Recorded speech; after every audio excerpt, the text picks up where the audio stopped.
आज हम विश्व योग दिवस के उपलक्ष्य में योग के विषय में चर्चा करें।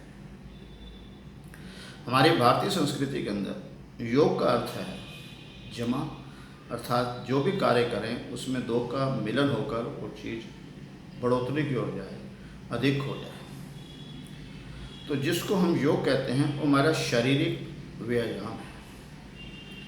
वो सिर्फ और सिर्फ शारीरिक व्यायाम है। जिस प्रकार हम अपनी गाड़ी को सफाई करते हैं, उसकी देखभाल करते हैं और उसको चलाएं या ना चलाएं उसकी सफाई रखते हैं, ऐसे ही व्यायाम जो है हमारे शरीर के लिए अनिवार्य है कि जिस प्रकार वो जब भी हम कोई भी कार्य करना चाहें सुविधापूर्वक कर पाएँ और हमारे शरीर को या हमारे को कार्य करने में शरीर के द्वारा या शरीर को किसी प्रकार का कष्ट ना हो और वो तंदुरुस्त रहे, इसलिए हम व्यायाम करते हैं। और व्यायाम के बाद जिस प्रकार गाड़ी के अंदर इंजन होता है वो ही हमारे भीतर वो श्वास है जिसे हम प्राणायाम के नाम से करते हैं। अर्थात हमारे गाड़ी हमारे शरीर का वाहन जो है हम व्यायाम के द्वारा और उसका जो इंजन जो है वो हम श्वास के द्वारा करते हैं।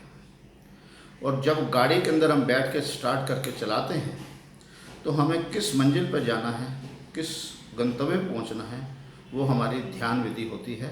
हमारा मंजिल क्या है। सो हमने इन तीनों को अलग अलग करा है, इसलिए बहुत कम इसका हम उपलब्ध कर सकें।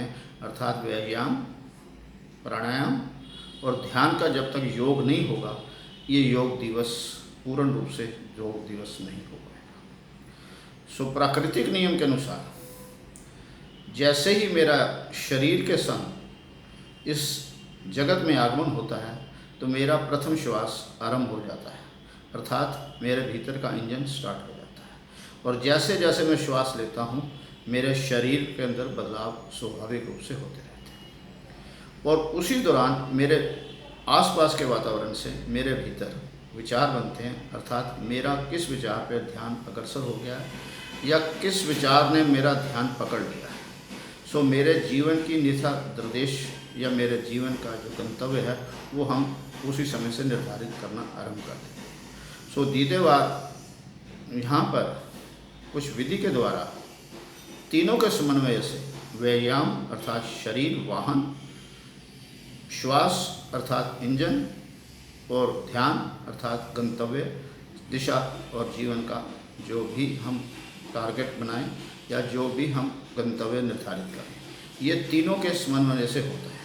प्राकृतिक नियम से अंदर जब भी 24 घंटे के अंदर 2 बार चंद्रमा और सूरज का मिलन होता है, उस समय हम श्वास दोनों नासिकाओं से लेते हैं और दोनों नासिका से छोड़ते हैं। और उस समय हमारा जो विचार होता है वो हमारे जीवन पर घटित हो जाता है और बाकी समय हम एक नासिका से श्वास लेते हैं और दूसरे से छोड़ते हैं। ये आपस में क्रिया बदलती रहती है।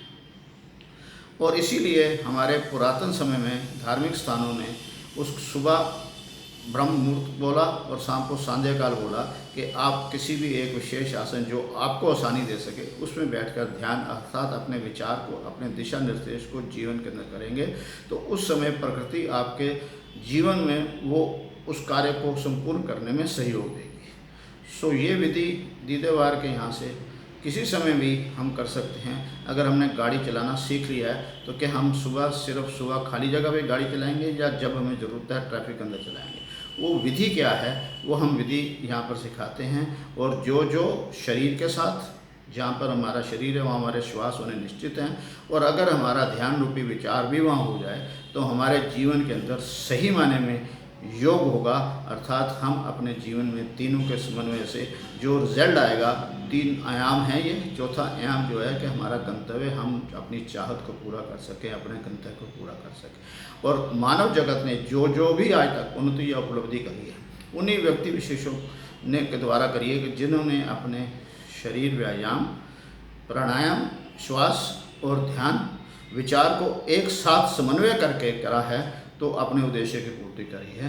और प्राकृतिक का नियम भी यही है कि जब भी ये तीनों का समन्वय आपस में एक स्थान पे हो जाएगा, अर्थात वर्तमान समय में रहेगा, तो वो उसको पूर्ण करने में सहयोग देगा, सहयोग देगा, सहयोग देगा। प्राकृतिक अपने नियम से बाध्य है।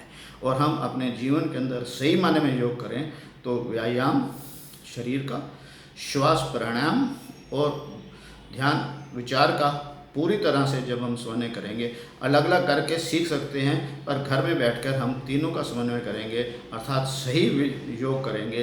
यही योग है। और जो जो ये योग करेगा उसके जीवन के अंदर सदा सदा आनंद आनंद